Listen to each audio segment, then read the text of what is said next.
اسی طرح اگر ہم بات کرتے ہیں نبی علیہ السلام کے بہت سارے احکام کی جو آپ نے بعد میں حکم دیے اور یہ پہلے کو لیتے، تو اس سے نتیجہ یہ ہمارے سامنے آتا ہے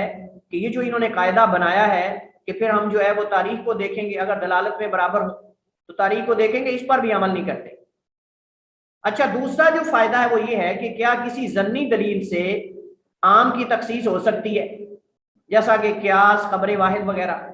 یہاں ایک مسئلہ یہ بھی آ جاتا ہے۔ تو جمہور کے نزدیک عام کی ضمنی دلیل سے تخصیص ممکن ہے، جبکہ احناف اس کے قائل نہیں ہیں۔ احناف کہتے ہیں کہ نہیں، کسی قطعی دلیل سے ثابت شدہ عام حکم کو کسی ضمنی دلیل سے ثابت شدہ خاص حکم سے خاص نہیں کیا جا سکتا۔ بات سمجھ گئے آپ؟ یعنی اللہ تعالیٰ نے قرآن کریم میں کوئی عام حکم جاری کر دیا جو قرآن میں ہے، اب اس کو خاص کرنے کے لیے ضروری ہے کہ کوئی قطعی دلیل ہو۔ وہ قطعی دلیل ان کے ہاں دو ہیں، بلکہ تین سمجھ لیا۔ ایک تو متواتر قرآن یا متواتر حدیث سے، یا پھر مشہور حدیث سے۔ اور مشہور حدیث ہم پڑھ کے آئے ہیں کہ ان کے نزدیک وہ نہیں جو محدثین کے ہاں مشہور ہے، بلکہ ان کے نزدیک مشہور حدیث وہ ہوتی ہے جس سے ان کے علماء نے استدلال کیا ہو۔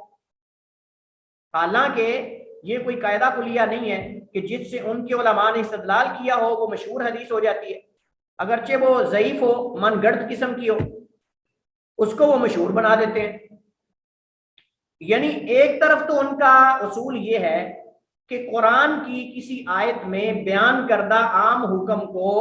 حدیث میں کسی بیان کردہ خاص حکم سے خاص نہیں کر سکتے،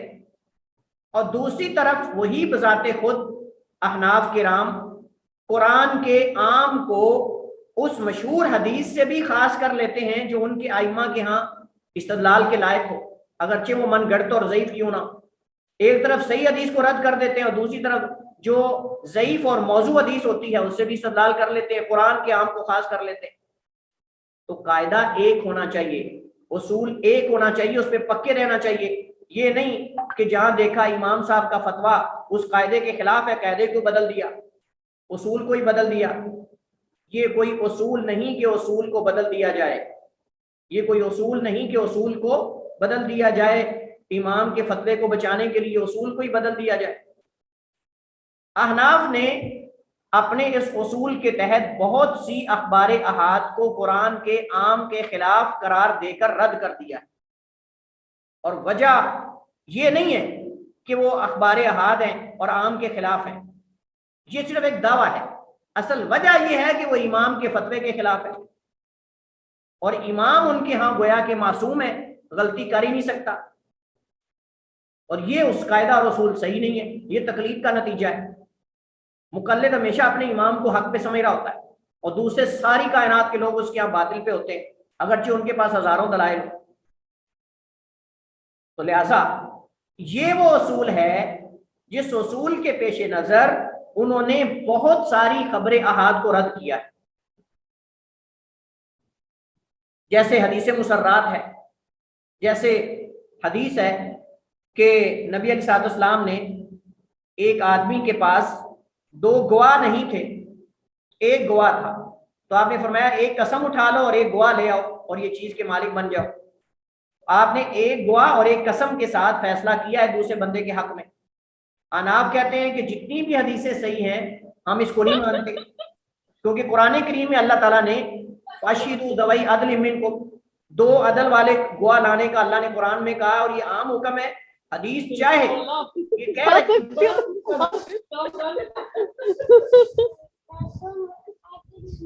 اپنا مائک میوٹ کریں نور ہرا، اپنی پرسنلی میٹنگز کو یہاں شیئر نہ کیا کریں، اپنی فیملیز اور اپنی پرسنلی میٹنگز کو یہاں شیئر نہ کیا کریں، اور دیکھا کریں بعض کیمرہ آن کر بیٹھتے ہیں، بعض مائک جو ہے ون میوٹ کر بیٹھتے ہیں اور پھر اپنی میٹنگز وغیرہ یہاں شیئر کرتے ہیں، یہ صحیح نہیں ہے۔ تو فاشہدوا ذوی عدل منکم، اللہ تعالیٰ فرماتا ہے کہ جب تم کوئی معاملہ کرو یا کوئی مسئلہ ہو تو دو عدل والے گواہ لے کر آؤ، دو عدل و انصاف والے۔ اب وہ کہتے ہیں قرآن کا عام حکم ہے اور حدیث خاص ہے، وہ خبر واحد ہے، اللہ کے نبی نے ایک گواہ اور ایک قسم سے بھی فیصلہ کیا ہے، جبکہ قرآن میں دو گواہ لے کر آؤ۔ اب احناف کہتے ہیں کہ ہم اس آیت کی وجہ سے اس حدیث کو رد کر دیں گے، حالانکہ اتنی زیادہ احادیث ہیں اور اتنے سارے صحابہ کرام سے ہیں کہ وہ تواتر کے درجے تک بھی پہنچ جاتی ہیں، لیکن احناف نے اس قاعدے کے تحت اس حدیث کو رد کر دیا جس میں اللہ کے نبی نے ایک گواہ اور ایک قسم کے ساتھ فیصلہ کیا ہے، یعنی جس کے بعد دو گواہ نہیں تھے، آپ نے کہا ایک قسم اٹھا لو اور ایک گواہ لے آؤ، آپ نے فیصلہ کر دیا، لیکن احناف نے اس کو رد کر دیا۔ اور اسی طرح وہ بے شمار متعدد احادیث جو فاتحہ کے پڑھنے کے بارے میں ہیں، لا صلاۃ لمن لم یقرأ بفاتحۃ الکتاب والی احادیث بکثرت ہے، متعدد صحابہ کرام سے، ان ساری احادیث کو خبر واحد کر کے رد کر دیا، اس وجہ سے کیونکہ قرآن کریم کے عموم کے خلاف ہیں، اور قرآن کریم کا عام حکم یہ ہے کہ فَاقْرَؤْا مَا تَيَسَّرَ مِنَ الْقُرْآنِ، قرآن میں سے جو میسر ہو پڑھ لو، فاتحہ لازم نہیں، لہذا آپ کیوں خاص کو مسلط کر رہے ہو؟ یہ ان کا دعویٰ ہے۔ خبر واحد ہے، اور خبر واحد کو ہم قرآن کے عموم کے خلاف نہیں تسلیم کرتے، چونکہ عام کی دلالت قطعی ہے اور خاص کی دلالت ظنی ہے، خصوصاً جب خبر واحد ہو۔ یہ ہے وہ اصول جس کے تحت انہوں نے بہت ساری اخبار احاد کو رد کیا، اور اس سے ہمیں یہ فائدہ ہوا کہ ہم جب جمہور کے قول کو راجح قرار دے چکے ہیں تو ہمارے نزدیک اگر دو دلائل آتے ہیں، ایک جو ہے وہ عام ہے، ایک خاص ہے، تو ہم اس عام پر خاص کو مقدم کریں گے، چونکہ خاص ہونے سے عام کی دلالت جو ہے وہ کم پڑ گئی ہے اور خاص کی دلالت مضبوط ہو گئی ہے، کیونکہ خاص کرنے کا مقصد یہ ہے کہ اس کو زیادہ اہمیت ملنی چاہیے، اس کو زیادہ اہمیت، اور اگر آپ نے خاص کرنے کے باوجود، نبی کائنات کے خاص کرنے کے باوجود آپ نے اس کو اہمیت نہ دی تو پھر آپ نے کیا کیا؟ ہاں جی، کچھ پلے پڑ رہا ہے؟ جی سر۔ لیکن احناف نے خود ہی اپنے اس اصول کی خلاف ورزی کی اور کئی ایک احکام میں قرآن کریم کے عام کی خبر واحد سے تخصیص کی ہے، اگرچہ اس خبر واحد کی سند مرسل یا منقطع ہی کیوں نہ ہو۔ اچھا، اب سوال آپ سے ہے، کون آپ میں سے بتائے گا اصول فقہ کی کتاب میں سے جو ہم نے پڑھا تھا، چند مثالیں ہم نے پڑھی تھی کہ احناف نے خود اپنے اس قاعدے کو توڑا، اور اس کے اندر مصنف نے، صاحب کتاب نے کئی مثالیں دی تھی، کون آپ میں سے بتائے گا کوئی ایک مثال؟ پتہ چلے آپ پیچھے یاد بھی رکھتے ہو کہ بس ہے کوئی حل کیا اور ختم۔ شیخ صاحب وہ ایک مثال پڑی تھی کہ وہ کہتے ہیں کہ حق میں 10 درہم سے کم نہ ہو، بالکل، گڈ، اس کے متعلق ایک مثال تھی۔ احسنتی، احسنتی یا ام کلثوم، احسنتی، بالکل آپ نے صحیح جواب دیا ہے۔ اب بات دیکھیں کہ اللہ تعالیٰ قرآن کریم میں فرماتا ہے کہ تم اپنی خوشی سے ان کو ان کا حق مہر دو، اور صداق کا بھی ذکر ہے، نہلا کا بھی ذکر ہے، اور کہیں کنتار پورے خزانے کا بھی ذکر ہے۔ اب قرآن کریم کے اندر عمومی دلائل تو یہ ہیں کہ حق مہر جو ہے متعین نہیں، حق مہر جو ہے وہ متعین نہیں ہے، عام دلائل ہے کہ حق مہر دینا چاہیے، اس کے اندر تعین نہیں کیا گیا کتنا دینا چاہیے۔ اب اصول تو یہ بنتا تھا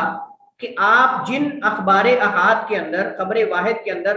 حق مہر کا تعین ہے کہ اتنے ہزار ہونا چاہیے یا اتنے درہم ہونا چاہیے، آپ ان کو رد کر دیں، چونکہ آپ کا اصول یہ ہے کہ قرآن کریم کے عام کو خاص نہیں کیا جا سکتا خبر واحد سے۔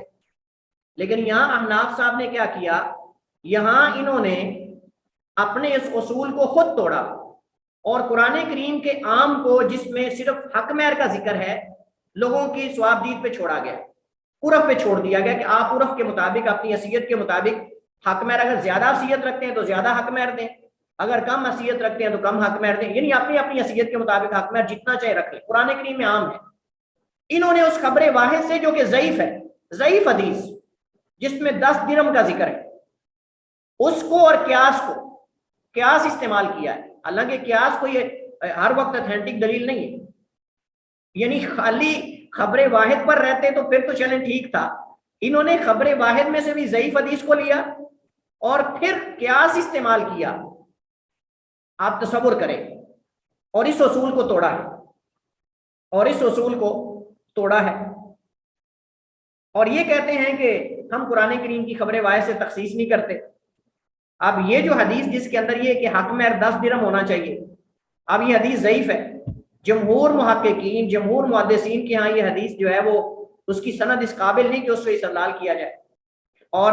قرآن کریم کے اندر جو ہے وہ عمومی صداق کا حق مہر کا ذکر ہے اور یہ تخصیص کر رہے ہیں، اور بھی انہوں نے مثالیں یہاں ذکر کی تھی،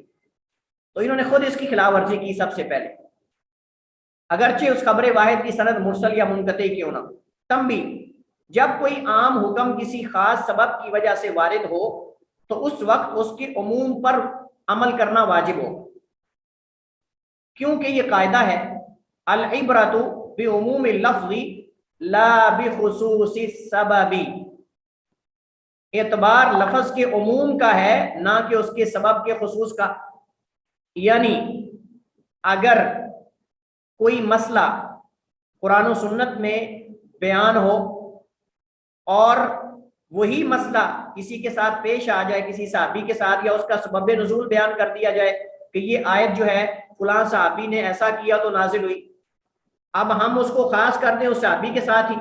اور کہیں کہ نہیں اس کا حکم تو اس کے لیے تھا میرے لیے نہیں، تو یہ صحیح نہیں۔ یہ مطلب ہے اس قاعدے کا، العبرۃ بعموم اللفظ لا بخصوص السبب، اعتبار لفظ کے عموم کا ہے نہ کہ اس کے سبب کے خاص ہونے کا، یعنی جب بھی یہ آئے گا کہ جو بندہ قسم اٹھائے اور قسم کو پورا نہ کر سکے، یعنی قسم کا کفارہ یہ ہے کہ وہ 10 وہ جو ہے وہ غلام آزاد کرے، یا جو ہے وہ 10 مسکینوں کا لباس یا کھانے کا اہتمام کرے، یا پھر روزے رکھے 3 دن کے۔ اب اگر کسی نے قسم اٹھائی اور اس کے بارے میں آیت نازل ہوئی تو ہم کہیں گے نہیں یہ تو اس کے ساتھ خاص تھا، میں کفارہ نہیں دوں گا، اس طرح زہار کا کفارہ ہے۔ اب یہ خاص تھا ایک صحابی کے لیے، اس نے سوال کیا، زہار کر لیا اپنی بیوی سے، اللہ نے حکم نازل کر دیا، اب ہم کہیں گے نہیں یہ عام حکم جو ہے یہ اس پہ عمل نہیں ہوگا چونکہ یہ تو خاص تھا اس صحابی کے لیے، میرے لیے تو نہیں، جو بھی زہار کرے گا اس کا کفارہ یہ ہوگا، چاہے واقعہ خاص ہے لیکن حکم تو عام ہے نا۔ اس کی وجہ یہ ہے کہ شریعت تمام لوگوں کے لیے ہے، تو اگر ہم حکم کو اس کے سبب نزول کے ساتھ خاص کر دیں گے تو اس سے شریعت کا دائرہ کار محدود ہو جائے گا۔ ایسے تو بہت سارے واقعات ہیں جو صحابہ کی وجہ سے ہی نازل ہوئے، ہم کہیں کہ صحابہ چلے گئے لہٰذا آپ وہ انہوں نے عمل کرنا تھا، ہم نے تو نہیں کرنا تھا، ایسے تو بہت سارے احکام معطل ہو جائیں گے۔ مثلا زہار کا کفارہ ہے، قسم کا کفارہ ہے، ایلا ہے، اس کے علاوہ جو ہے وہ بہت سارے مسائل جو صحابہ کرام کے بارے میں قرآن کی آیات اور حدیث ہیں، وہ دنیا سے چلے گئے تو ہم کہیں کہ اب ہم اس پہ عمل نہیں کریں گے، یہ تو ان کے لیے تھا، نہیں، حکم عام ہے، تا قیامت جو لوگ مخاطب ہیں شریعت کے وہ سب اس پہ عمل کریں گے، اگرچہ جن کے بارے میں نازل ہوا وہ دنیا سے چلے گئے، لیکن جس کا بھی یہ مسئلہ ہوگا وہ اس پہ عمل کرے گا۔ مثال کے طور پر صحابی اوس بن صامت رضی اللہ تعالی عنہ، ان کا اپنی بیوی خولہ رضی اللہ تعالی عنہ سے زہار کرنا اور پھر اس کے حکم اور کفارے کے بارے میں قرآن نازل ہونا، سورہ مجادلہ کی جو بنیادی شروع والی آیات ہیں وہ اصل میں ان دونوں کے بارے میں نازل ہوئی، قد سمع اللہ قول التی تجادلک فی زوجہا وتشتکی الی اللہ۔ اب یہ جو حضرت خولہ نے اللہ کے نبی علیہ السلام کے پاس آ کر اپنے شوہر کے زہار کرنے کا ذکر کیا کہ میرے شوہر نے مجھے ماں کہہ دیا ہے اور ہماری آپس میں بڑی محبت بھی ہے، مودت بھی ہے اور ایک دوسرے کو چھوڑنا بھی نہیں چاہتے، اب ہم کیا کریں؟ اللہ تعالیٰ نے وہ زہار کا کفارہ نازل کر دیا کہ یہ کفارہ دے دیں اور اکٹھے رہ سکتے ہیں۔ اب کوئی بندہ کہے کہ میں نے زہار تو کر لیا ہے لیکن یہ کفارہ میرے اوپر نہیں، چونکہ یہ تو مسئلہ صحابی اوس بن ثابت کا تھا، ان کی بیوی کا تھا، وہ چلے گئے دنیا سے، اب مسئلہ میں تو اس پہ عمل نہیں کروں گا، عام حکم ہے، اب یہ پوری امت سے متعلق حکم ہے لیکن اس کو خاص کر دیں صحابی کے ساتھ، تو ایسا نہیں ہوگا کیونکہ قرآن کے مخاطب ہم سب ہیں۔ اس واقعے کی تفصیل جاننے کے لیے دیکھیے سورہ مجادلہ کی ابتدائی 4 آیات اور ان کی تفسیر آپ دیکھیں، اگر آپ اس واقعے کو جاننا چاہتے ہیں سورہ مجادلہ کی جو پہلی 4 آیات ہیں نا، آپ ان کی تفسیر دیکھیں، تفسیر کی کتابوں میں انشاءاللہ آپ کو اس واقعے کی تفسیر کا علم ہو جائے گا۔ اب یہ حکم صرف اس صحابی کے مسئلے کے حل کے لیے نازل نہیں ہوا تھا، اب یہ حکم صرف اس صحابی کے مسئلے کے حل کے لیے نازل نہیں ہوا تھا کہ ہم اس کو خاص کر دیں، ہم اسے انہی کے ساتھ خاص کر دیں، بلکہ یہ عام حکم پوری امت کے لیے۔ تنبیہ، زہار سے مراد کسی آدمی کا اپنی بیوی کے کسی عضو کو اپنی کسی محرم عورت کے عضو سے تشبیہ دے دینا، یہ زہار ہوتا ہے۔ مثلا کوئی اپنی بیوی کو کہے کہ تم میرے لیے میری ماں کی طرح ہو، یا تمہارے جسم کا فلاں حصہ میرے لیے میری بہن کی طرح یا میری ماں کی طرح ہے، یعنی جیسے وہ میرے لیے حرام ایسے تم میرے لیے حرام ہو، تو یہ تو خود اپنے اوپر حرام کر لینے والی بات ہے، تو یہ زہار کہلاتا ہے، یہ زہار کہلاتا ہے۔ خاص یعنی اب خاص کی ہم تعریف پڑھیں گے، پہلے ہم عام کی تعریف اور اس کے افراد کی دلالت کے بارے میں پڑھ رہے تھے، اب ہم خاص کی طرف چلتے ہیں۔ خاص لغوی اعتبار سے خاص عام کی ضد ہے، اصطلاحی اعتبار سے وہ لفظ جو ایک خاص شخص یا عدد پہ دلالت کرتا ہو، جیسا کہ اسماء اعلام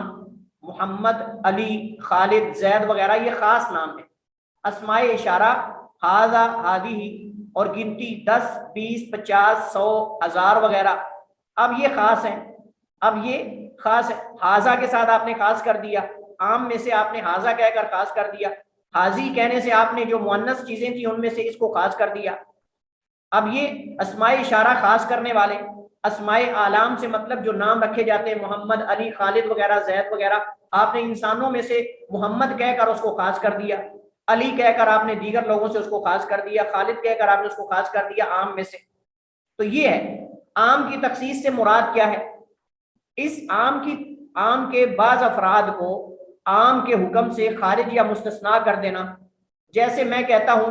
اکرم الطلبۃ الا زیدا، اکرم الطلبۃ الا زیدا،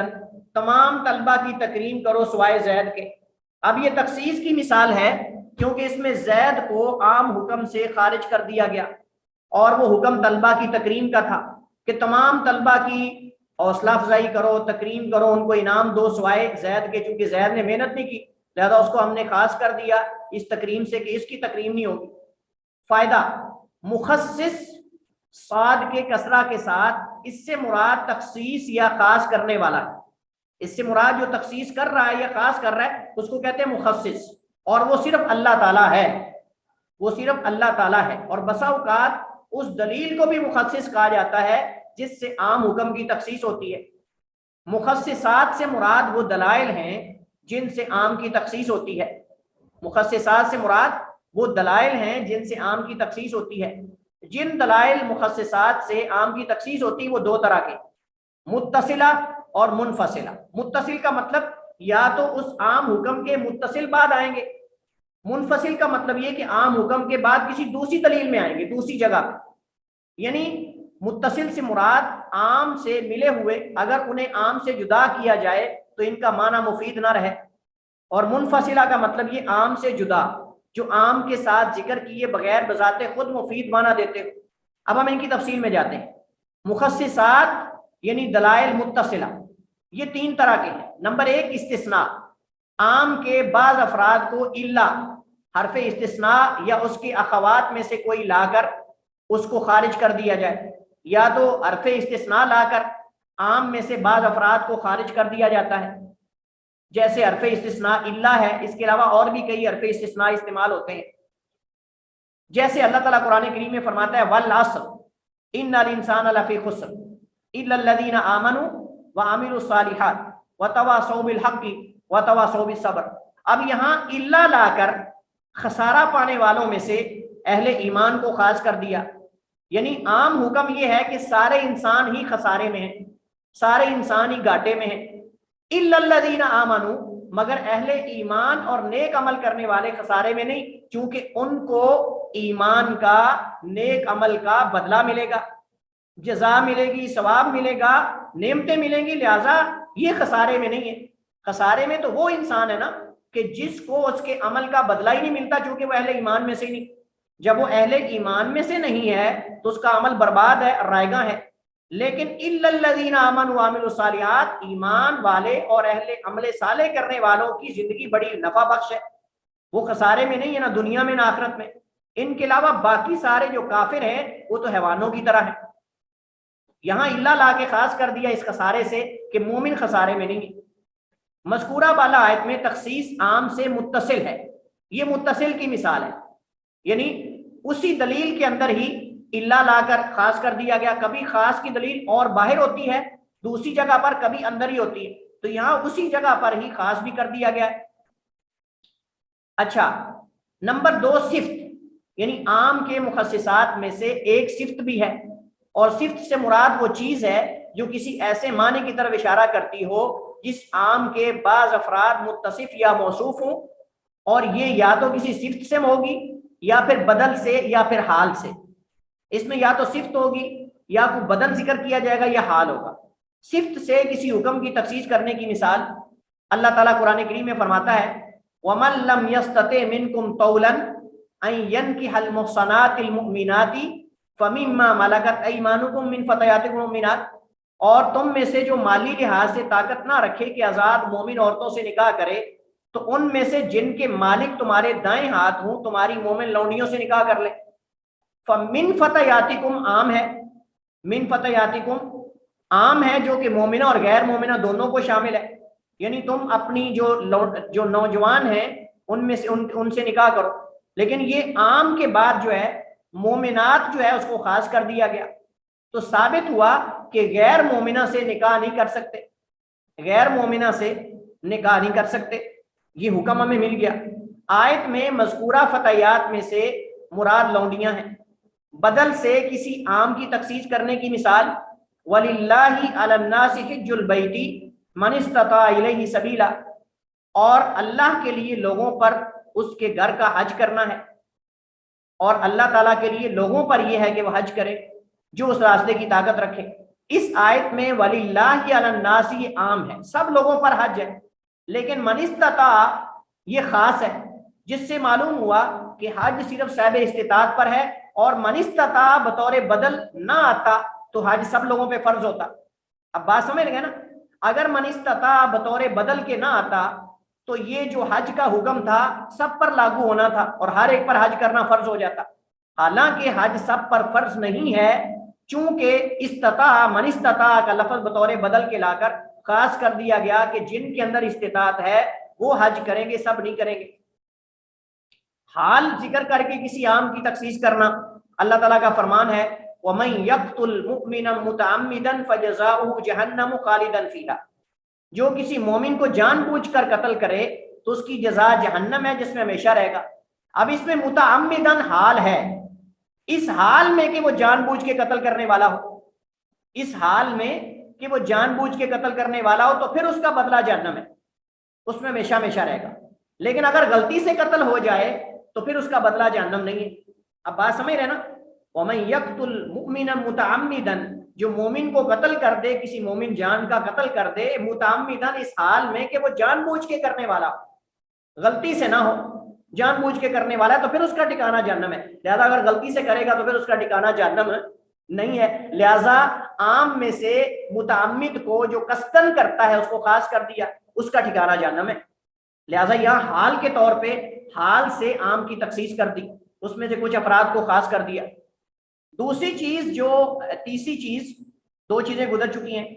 تیسری چیز جو عام کی تخصیص کر سکتی وہ شرط ہے. کوئی شرط ذکر کر کے عام میں سے کچھ افراد کو خاص کر دیا جائے, یعنی عام کو بسا اوقات کی شرط سے بھی خاص کیا جاتا ہے. وہ شرط عام سے مقدم ہو یا مؤخر ہو, یا مقدم ہو یا مؤخر ہو. شرط مقدم کی مثال اللہ تعالیٰ قرآن کریم میں فرماتا ہے فَإِن تَابُوا وَأَقَامُوا الصَّلَاةَ وَآتَوُا الزَّكَاةَ فَخَلُّوا سَبِيلَهُمْ, پھر اگر وہ توبہ کر لیں اور نماز قائم کریں اور زکوٰۃ ادا کریں تو ان کا راستہ چھوڑ دو کافروں کا.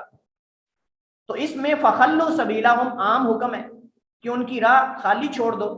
لیکن کب خالی چھوڑنا ہے اس کی تخصیص کر دی فَإِن تَابُوا وَأَقَامُوا الصَّلَاةَ وَآتَوُا الزَّكَاةَ, اگر وہ توبہ کر لیں, نماز قائم کرنے لگ جائیں, زکوٰۃ دینے لگ جائیں تو پھر ان کا راستہ خالی چھوڑنا, وگرنہ ان کو روک کے رکھو, ان کو جانے نہیں دینا, ان کو پکڑو, ان کو سزا دو, یہ تب ہے. لہذا یہاں شرط پہلے ذکر کر دی گئی فَإِن تَابُوا سے, اور کبھی شرط بعد میں ہوتی ہے اور عام کو خاص کر دیا جاتا ہے. اللہ تعالیٰ کا فرمان وَالَّذِينَ يَبْتَغُونَ الْكِتَابَ مِمَّا مَلَكَتْ أَيْمَانُهُمْ فَكَاتِبُوهُمْ إِنْ عَلِمْتُمْ فِيهِمْ خَيْرًا, تمہارے غلاموں میں سے جو مکاتبت یعنی آزادی کا تحریر نامہ چاہتے ہیں. ہوتا یہ تھا کہ غلام اپنے آقا سے کہتے آپ میرے ساتھ معاہدہ کر لو, لکھت پڑھ کر لو کہ میں 10 قسطوں میں آپ کو اتنی قیمت مزدوری کر کے دے دوں گا اور میں آزاد ہو جاؤں. تو اگر اس کے اندر خیر کا پہلو تم دیکھتے ہو کہ یہ بندہ آزاد ہو کے دین کی خدمت کرے گا, اسلام کی خدمت کرے گا اور اچھے کام کرے گا, تو پھر آپ اس سے مکاتبت کر لو اور اسے لکھت پڑھ کر لو کہ تم اتنے پیسے دے دو اور آزاد ہو جاؤ. لیکن اگر اس میں خیر کا پہلو نظر نہیں آتا تو پھر نہ کرو. مطلب یہ والذین یبتغون الکتاب, جو کتاب مکاتبت چاہتے ہیں تمہارے غلام آزادی کی, جو تمہارے یعنی غلام مما ملکت ایمانکم تمہارے غلام، فقاتبوہم تم سے مکاتبت کر لو، ان علمتم فیہم خیرا اگر تم ان میں خیر دیکھتے تو مکاتبت کر لینی چاہیے، یہ عام حکم ہے لیکن اس کو خاص کر دیا اگر خیر دیکھتے ہو تو، اگر خیر ہے والذین عام حکم ہے جس کی تخصیص بعد میں ان علمتم فیہم خیرا اس کے ساتھ شرط کے ساتھ خاص کر دی کہ اگر بلائی کا پہلو ہے تو مکاتبت کر لو، آزاد کر دو، اور اگر نہیں ہے تو پھر نہ کرو۔ مخصصات دلائل منفصلہ جو منفصل ہوتے ہیں ان میں جن کے ساتھ عام حکم ذکر کرنے کی ضرورت نہ ہو، عام حکم ذکر کرنے کی ضرورت نہیں بلکہ وہ خاص بذات خود ہی فائدہ دے رہا۔ یہ تین چیزیں ہیں، نمبر ایک حس، یعنی محسوس کرنے سے پتہ چل رہا ہو، کوئی لفظ عام آئے اور حس سے پتہ چل رہا ہو کہ یہ عمومی نہیں بلکہ خاص ہے۔ مثلا اللہ تعالیٰ قرآن کریم میں فرماتا ہے تدمر کل شیء بامر ربھا، تدمر جب ان پر اللہ کا عذاب آیا، آندھی طوفان آیا تو اس نے ہر چیز کو تباہ کر کے رکھ دیا، لیکن عقل یہ بات بتا رہی تھی، مشاہدے سے پتہ چل رہا تھا کہ کچھ چیزیں باقی تھیں، لیکن مبالغہ کیا گیا کہ ہر چیز تباہ ہو گئی۔ آندھی نے جو ہر چیز کو رب کے حکم سے برباد کر دیا،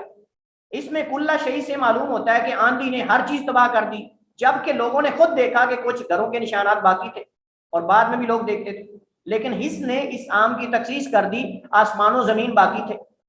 آسمان و زمین ان کے گھر تباہ نہیں ہوئے تھے، گھر کے آثار باقی تھے، لیکن ان کو ان کے مال و متاع کو تباہ کر دیا۔ تو یہاں تدمر کل شیء بامر ربھا، اس میں حس سے پتہ چل رہا ہے، محسوس کرنے سے، مشاہدے سے پتہ چلا کہ ہر چیز تباہ نہیں ہوئی، آسمان ابھی بھی باقی ہے، زمین ابھی بھی باقی ہے، ہر چیز تو تباہ نہیں ہوئی۔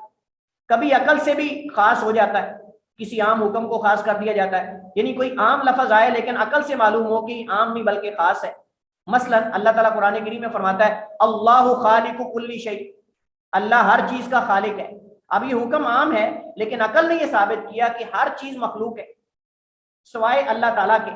اب اللہ خالق کل شیء کے اندر عقل یہ بتاتی ہے کہ اللہ مخلوق نہیں بلکہ اللہ تو خالق ہے، یعنی اللہ کے علاوہ ہر چیز مخلوق ہے لیکن اللہ مخلوق نہیں ہے۔ عقل یہ بتا رہی ہے کہ اس عام حکم سے اللہ مستثنا ہے، اللہ خاص ہے، اللہ مخلوق نہیں باقی ہر چیز مخلوق ہے۔ بات سمجھ رہے نا آپ؟ اب یہ حکم عام ہے لیکن عقل نے یہ ثابت کیا کہ ہر چیز مخلوق ہے سوائے اللہ کی ذات، کیونکہ اگر وہ بھی مخلوق ہوتا تو ضروری ہوتا کہ اس کا بھی کوئی خالق ہو، پھر اس کا بھی کوئی خالق ہو، پھر اس کا بھی خالق ہو، یہ سلسلہ ختم ہی نہیں ہونے والا، پھر خالق اور مخلوق کی پہچان ہی ختم ہو جائے گی۔ لیکن علامہ ابن عثیمین فرماتے ہیں میں اس مثال کو تسلیم نہیں کرتا، کیونکہ چیز کو آپ حس یا عقل کے ذریعے عام سے خاص کرنا چاہ رہے ہیں، وہ در حقیقت اس عام حکم میں داخل ہی نہیں۔ ابن عثیمین کہتے ہیں میں اس مثال سے متفق نہیں،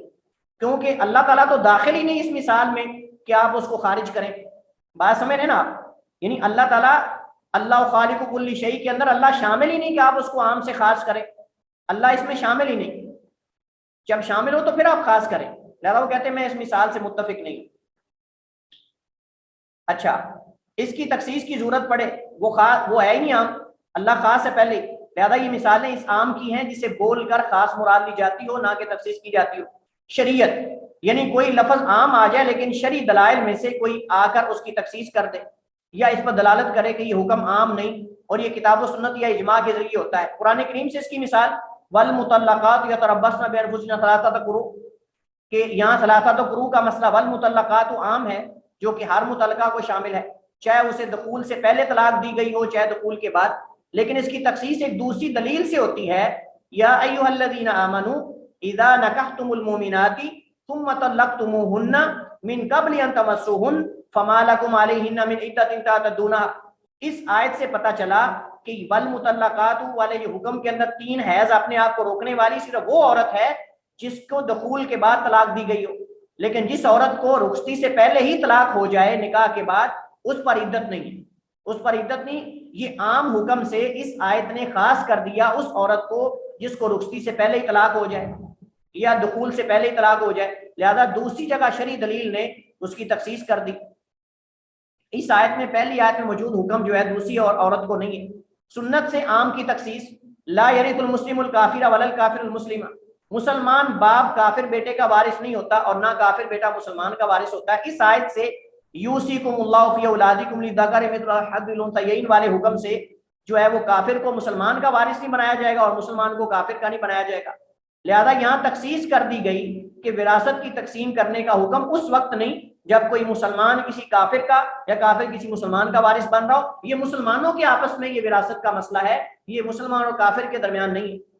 تنبیہ، باقی اجماع اور قیاس سے عام کی تخصیص کی مثالیں کتاب اصول فقہ پر ایک نظر سے آپ دیکھیں، وہاں انشاءاللہ آپ کو اس کی مثالیں مل جائیں گی۔ ہم اسی پر اکتفا کرتے ہیں، نماز کا وقت بھی ہونے والا ہے۔ واللہ تعالی اعلم واحکم، وصلی اللہ وسلم علی نبینا محمد وعلی آلہ وصحبہ وسلم۔